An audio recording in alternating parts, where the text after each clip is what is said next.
Is the all-consuming fire good? The day I heard that the original Hebrew scriptures had no concept of eternal hellfire, I Googled the origin of this widely accepted doctrine, tracing it to the Greek, then to the Egyptian, and finally to the origin of all mythology, Babylon. Babylon is where Noah's descendants settled. Genesis 11 verse 4 says they wanted to make a name for themselves by building a city with a tower. They were rebelling from God's instruction to fill the earth, so he scattered them by confusing their language.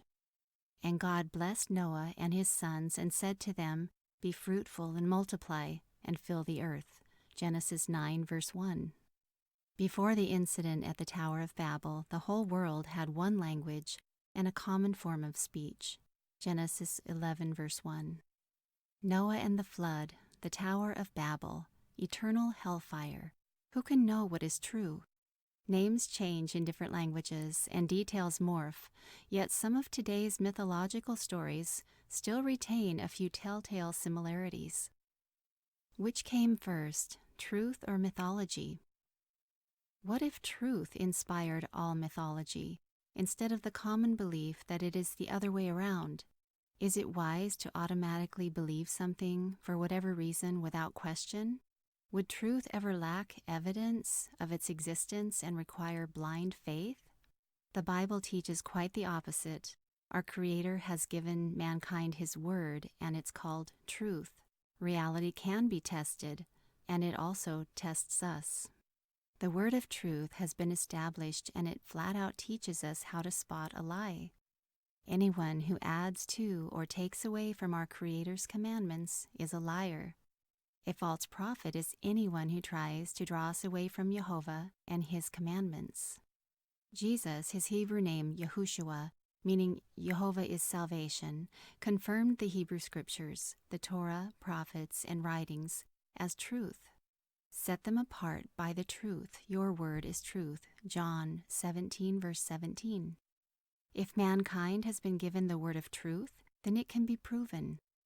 So I began questioning my beliefs and holding them up to the original Hebrew of the Torah, prophets, and writings. And that's when my testing began. It's been difficult to say the least, but I continually throw out whatever doesn't match up, and now I actually recognize a lie when I see one. Does eternal hellfire pass the test of truth? Without a plumb line of truth, all we can do is guess about spiritual things like eternity. Do those who were naughtier than nice during their temporary stay on earth go to eternal hellfire? Burning forever is a really long time. Does the penalty fit the crime? Our Creator's word says He is just. His Torah guides us like a compass in the right direction. It's as unchanging as gravity, and like a plumb bob and level, it shows us what is true, straight, right, and level. Truth doesn't vary. Since the creation of the world, God's invisible qualities have been clearly seen in His workmanship, so that men are without excuse. Romans 1 verse 20.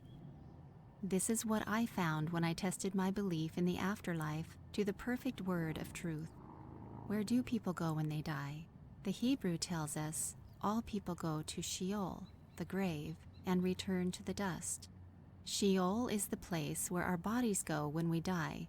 So why did the first Greek translators of the Hebrew scriptures choose the word Hades, the abode of departed spirits?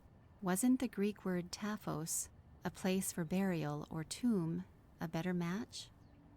Textual variation is common in every translation because there are several ways to say the same thing.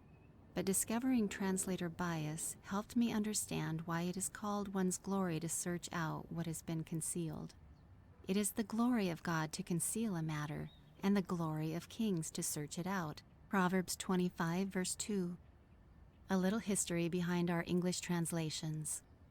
In the 4th century BCE, the Greeks ruled and many Hebrews were Hellenized, taking on the language and culture. Hellenization began a need for the first Greek translation of the Hebrew scriptures.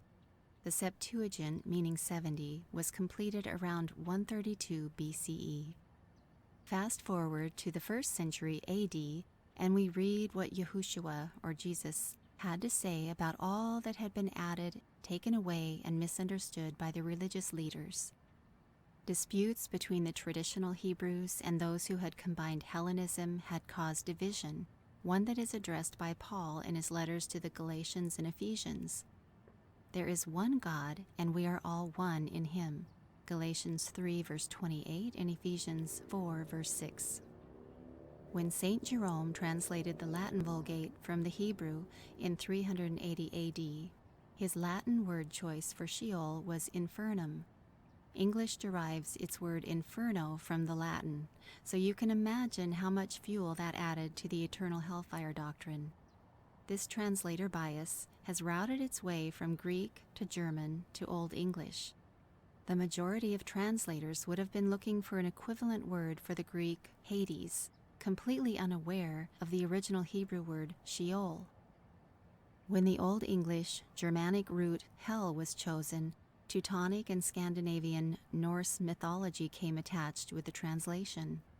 English Bible translators have substituted the word hell for the grave, Gehenna, Tartarus, the pit, abyss, and the lake of fire, which is the second death. An example of this can be seen by the differing times hell is translated: 54 times in the KJV, 13 times in the NIV, and not even once in the complete Jewish Bible. When we compare today's English word hell, the place where bad people go, to the Hebrew word Sheol, a place where all people go, it doesn't match up. Who can dwell with a consuming fire? The sinners of Zion are afraid. Trembling grips the ungodly. Who of us can dwell with a consuming fire? Who of us can dwell with everlasting flames? Isaiah 33 verse 14. We know flesh cannot dwell with fire, and there will be no flesh and blood in the kingdom of God. 1 Corinthians 15 verse 50. So who can dwell with a consuming fire, with everlasting flames? The answer is the opposite of what I thought. He who walks righteously and speaks with sincerity, who refuses gain from extortion, whose hand never takes a bribe, who stops his ears against murderous plots and shuts his eyes tightly against evil. Isaiah 33 verse 15. Of course, nothing bad dwells with Jehovah. As Yahushua or Jesus explained in his parables, the chaff perishes, and only the righteous, the metaphorical wheat, will dwell with Jehovah. Matthew 3 verse 12, Matthew 13 verse 30, and Luke 3 verse 17. Isaiah, or Yeshayahu, meaning salvation is from Jehovah, also matches Torah. Those who do right are just. Notice how Jehovah appeared to Moses and the Israelites. Mount Sinai was completely enveloped in smoke because Jehovah had descended on it in fire, and the smoke rose like the smoke of a furnace, and the whole mountain quaked violently. Exodus 19:18. So how did fire go from representing Jehovah, who is everything good, to being a place of eternal torment? The parable of the rich man and Lazarus. One of Yehushua's parables tells us of a rich man and a poor beggar named Lazarus. When both men die, the rich man goes to a place of torment. But is it eternal hellfire? When Lazarus was on earth, he was in torment. He longed for the food that fell from the rich man's table. But now there's a reversal. He is seated in the place of honor in Abraham's bosom and comforted, while the rich man is in a place of torment. Let's take a look at the Greek word for torment. For I have 5 brothers, so that he may warn them, lest they also come into this place of torment. Luke 16 verse 28. Torment is the word basanos. Basanos is the Greek word for touchstone, a dark stone used to test metals for purity. The touchstone reveals the word torment means testing. In the parable, the rich man sees Abraham and Lazarus from afar and begs Abraham to let Lazarus dip his finger in water and give him a drop to cool his tongue. Water is a Hebrew simile for Torah. The rich man is longing for a drop of the living water from Lazarus. Abraham addresses the rich man as child and explains, "The space between us cannot be crossed." The rich man refers to Abraham as father and asks him to send Lazarus to his father's house, where he has 5 brothers. The Pharisees were listening, and they knew Judah had 5 brothers from their mother Leah. But Abraham replied, "They have Moses, the Torah, and the prophets. Let your brothers listen to them." Luke chapter 16, verse 29. The rich man's final plea is for someone from the dead to go to them, and then they will repent. But Abraham said, "If they do not hear Moses and the prophets, neither will they be convinced if someone should rise from the dead." Luke chapter 16, verse 31. This parable is a picture of the second death, which is the lake of fire, or the crucible. The crucible is for silver, and the furnace is for gold, and Jehovah tests the heart. Proverbs 17, verse 3. Why is Egypt called the iron furnace? God prophesied to Abram, or Abraham, that his descendants would be oppressed 400 years. After that, he brought forth the nation of Israel from the iron furnace out of Egypt, calling them my firstborn son. Yet Jehovah has taken you and brought you out of the iron furnace, out of Egypt, to be the people of his inheritance as you are today. Deuteronomy 4, verse 20. Now that's some figurative language. Both Israel and Yahushua are called Jehovah's firstborn. Yahushua is called the firstborn from the dead, and both were called out of Egypt. Knowing the meaning behind the name Israel and the meaning of the firstborn, Israel's oppression in Egypt reveals a spiritual mystery. The spiritual firstborn, Yahushua, delivers those who prevail, Israel, out of the iron furnace, the oppression of death. One may begin to wonder how many other ancient Hebrew metaphors and idioms have been taken literally, misunderstood, and mistranslated. The next word that has been mistaken for eternal hellfire is Gehenna. Gehenna is the Greek transliteration of the Hebrew Gehinnom, meaning valley of Hinnom. Hinnom means wailing or lamenting. Synonymous with the valley of Topheth, Gehenna is also known as the Valley of Slaughter. This is the valley where people would burn their children to the god Molech. Jehovah, meaning he is, he was, he shall be, called this a detestable place. Temple prostitution was also a common practice to appease the angry gods. These are the references that refer to the Valley of Gehenna. Gehenna later became the city garbage dump. Yahushua spoke in parables, using the physical example of Gehenna, the city's garbage dump, to describe Jerusalem's coming destruction. He was speaking figuratively, saying it would be like the garbage when it is consumed by the fire and the worm. Matthew 13, verse 34. 40 years later, Jerusalem was destroyed. Yahushua began warning Jerusalem of its coming destruction in 30 A.D., and it came to pass in 70 A.D. Jeremiah the prophet also warned the people prior to the first temple destruction in 586 BCE. Jerusalem did lay waste, and not one stone of the temple was left on the other. Everything combustible literally perished in the fire. Matthew 24, verses 1 through 3. Today, Gehenna, the place where trash was burned and maggots thrived on dead flesh, is still called the Hinnom Valley. It is no longer a garbage dump, and the refuse has perished forever. Is Sodom and Gomorrah burning eternally?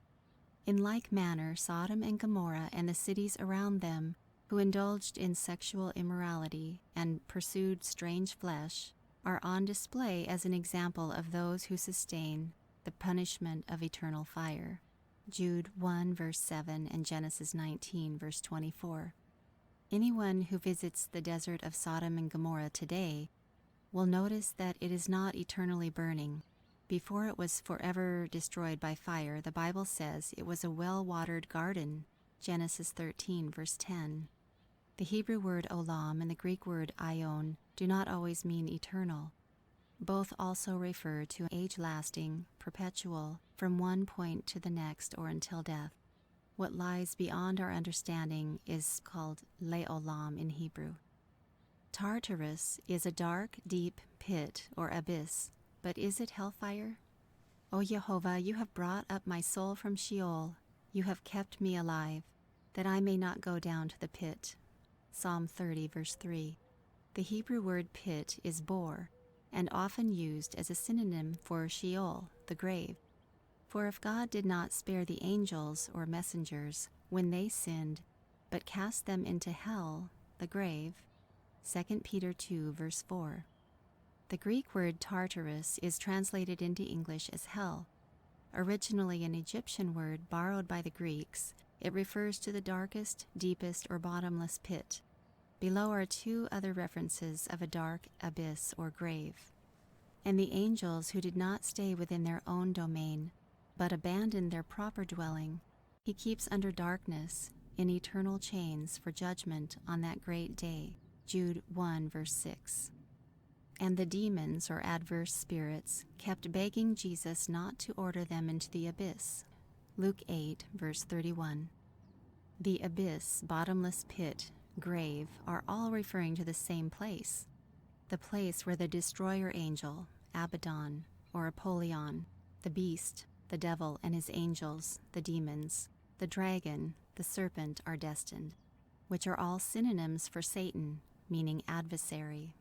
Satan is every adversary or enemy of God, and his adversaries will be bound for 1,000 years, Matthew 25, verse 41.